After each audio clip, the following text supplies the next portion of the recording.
పాలమూరు జిల్లాకు తీవ్రమైనటువంటి అన్యాయం చేసింది, ద్రోహం చేసింది మాజీ ముఖ్యమంత్రి కేసీఆర్ గారి.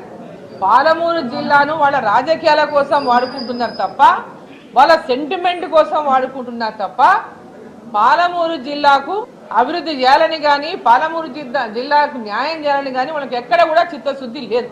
ఆర్డీఎస్ దగ్గర నుంచి మొదలు పెట్టుకుంటే ఈ జిల్లాకు ఎలాంటి న్యాయం జరగలేదు. ఆర్డీఎస్ లో కూడా ఆనాడు నేను ముఖ్యమంత్రిగా లేనప్పుడు 2003లో పాదయాత్ర చేసినా అని చెప్తారు కేసీఆర్ గారు. మీరు పాదయాత్ర చేసినట్టు ఆయన మీకంటే ఎక్కువ ఉద్యమాలు నేను చేసిన ఆ ఆర్డీఎస్ కోసం. నా పరిధి లోపల నేను న్యాయం కూడా చేసిన ఆర్డీఎస్ లో. కానీ మీరు ముఖ్యమంత్రి అయినాక మీరేం చేసిండ్రు? ఆర్డీఎస్ విషయంలో మీరు ఎందుకు న్యాయం చేయలేకపోయిండ్రు?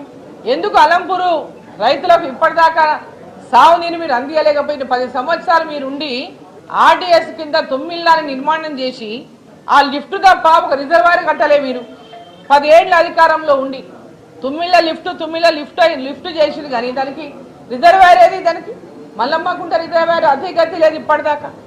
ల్యాండ్ అక్విజిషన్ పూర్తి కాలేదు ఇప్పటిదాకా. 10 సంవత్సరాలు మీరుంట్రీ.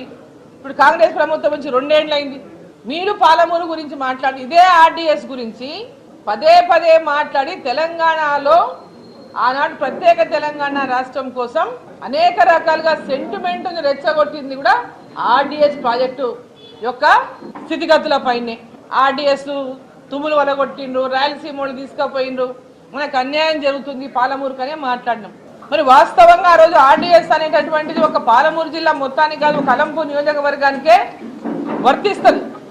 అయినప్పటికీ కూడా పాలమూరు జిల్లా ప్రజలందరూ కూడా మన జిల్లా కోసం మాట్లాడుతున్నారని, మాకు న్యాయం జరుగుతుందని ఈరోజు ఆర్డీఎస్ రైతులకు అండగా నిలిచినారు. తెలంగాణ కావాలని మళ్ళీ ఆర్డీఎస్ గురించి మాట్లాడతారు. మీరు 10 ఏళ్ళు మీరు చేయలేదు.